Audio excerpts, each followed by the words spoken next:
Hey gang, a review today on this Kizer Gemini. This is one of the finest and most high value, in my opinion, EDC flipper knives you can currently get. It is a flipper, as you can see.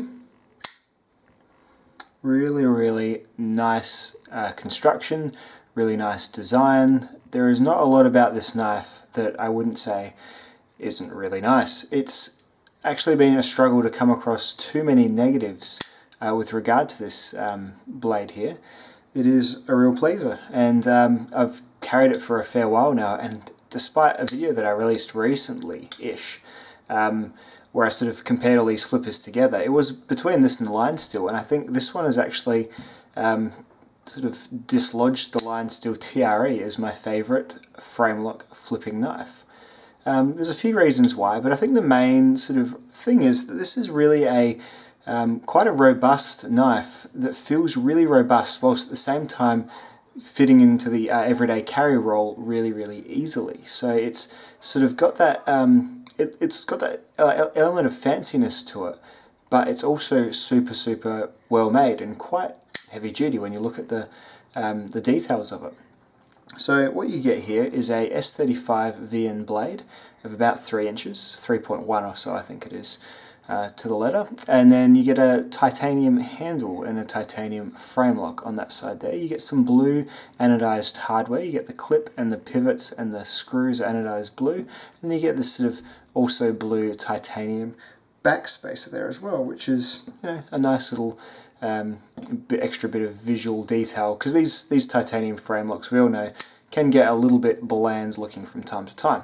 Having a look at the overall knife, it's a bit of a peculiar looker, and I always sort of thought it was.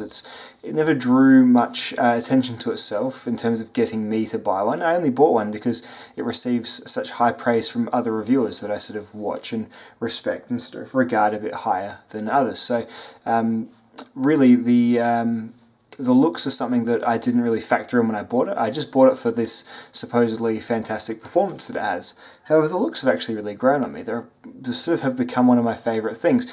And the looks, you'll start to appreciate them once you've got this knife in hand. Now, I think this knife has an odd silhouette. When you do look at it, I think there's a few things that kind of just this general, a bit that Kershaw chive-ness to it, if you sort of follow my drift. That sort of slow, sort of, you know, that slow angled bend from, you know, the butt of the blade arching over, and the sort of this weird drop on the blade. It's a very gradual, slopey, sort of rounded drop. Not the best looking thing in the world on paper, but when you get it and you put it in your hand, it's actually not too bad at all, and it is a funny old thing, that my love-hate relationship with the looks of this knife. At the moment, I actually really quite like it. I'm glad they've gone for those little extra jazzy details, because this would be quite a bland, sort of sparse-looking knife otherwise, but yeah, it's definitely grown on me. The titanium handles are really good too. They're another one of the best things about this blade. They are contoured, which is something you often pay a lot more. So Spyderco sells a contoured handled knife called the Schliess Bowie. It's in materials about as good as these. You know, it's got XHP steel, which is slightly better than S35VN, but only slightly.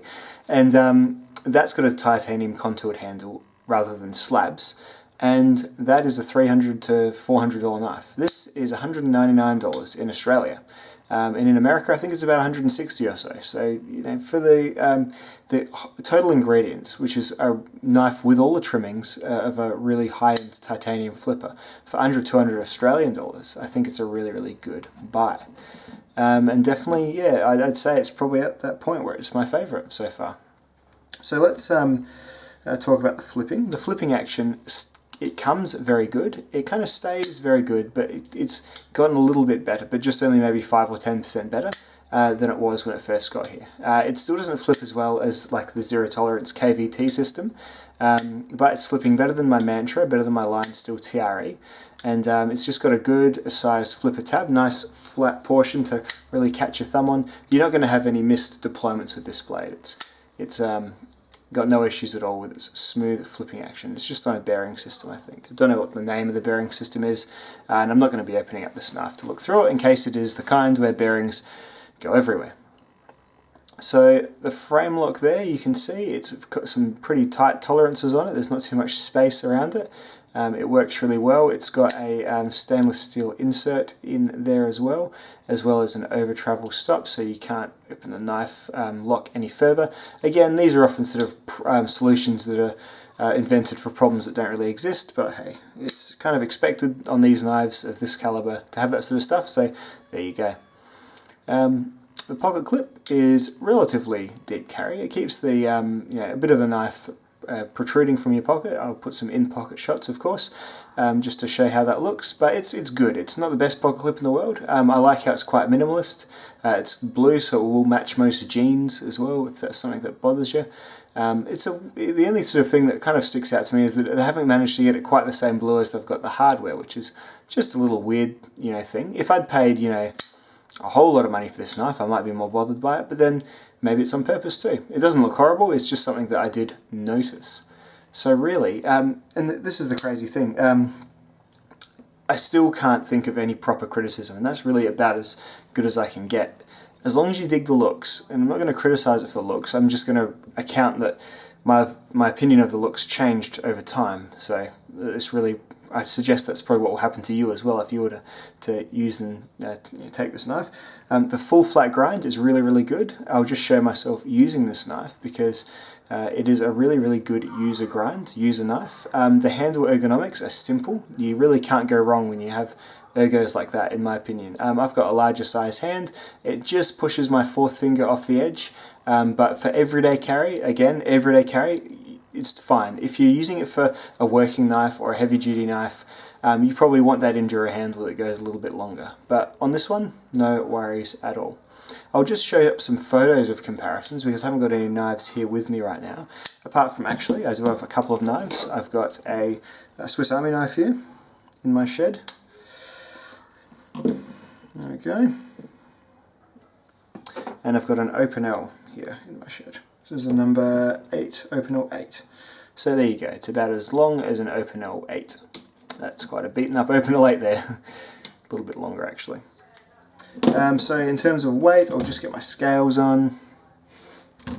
Stand by. So it's 105 grams. So in terms of, so if you picture a Spyderco Delica weighing in at about 74 or so, Enduro weighing in at about 89, it's got a little extra 10 grams or so, a little bit under a PM2. So it's just the combination of having metals and, sort of thicker batches of metal as well. Like it's certainly a chunky-ish handle for a smaller knife. So just that sort of stuff has pushed the weight up just a little bit higher, but certainly nothing to say it's going to be pulling your pants down or anything like that. If this knife is pulling your pants down, you probably need to wear a belt. But yeah, so overall, it's a funny one. It's a subdued review, I know, but it's also one of the more positive reviews I think I've done because I'm still sort of struggling to review this knife because I like to have at least a couple of things to bring to the table that are negatives or that you can improve on. And all I can really say is that it looks a bit funny. But that's probably something completely subjective. Other people might think this is the best looking knife in the world. It's got some little funny, it's designed by Ray Laconico. They've chosen to put his name on the spine. Is that weird? I guess it is a bit different, but it doesn't bother me at all. The steel on this one is the S35VN that actually performs really, really well. I did the cutting test with this knife. It went to about 200 cuts, which is above what I thought it was going to do. And the best thing about S35VN is that it requires less passes to get back to sharp. On my Tormek, I've sort of re-profiled the edge a bit. I did back it up a little bit because I like a slicier knife. So it's a little bit of a longer primary bevel than you get initially, but yeah, I've backed it up a bit and it was easy to do because it's a really good steel. S35VN, when it's done well, like it is done here, good stuff and very, very happy with it. So yeah, that is my review of the Kizer Gemini in S35VN. It's a good one, and I certainly can't knock it in any way at all. Funny, I know, but there we go. I'd strongly recommend this knife. I'm in a process of selling a lot of stuff. This is actually going to be the flipper that I keep. So there you have it. I've got the 4, if you can imagine, the TRE, the Gemini, the ZT-0450, and the Mantra. This guy's staying, so there you go. Alrighty, thank you so much for watching, and I'll see you in my next video. Bye guys.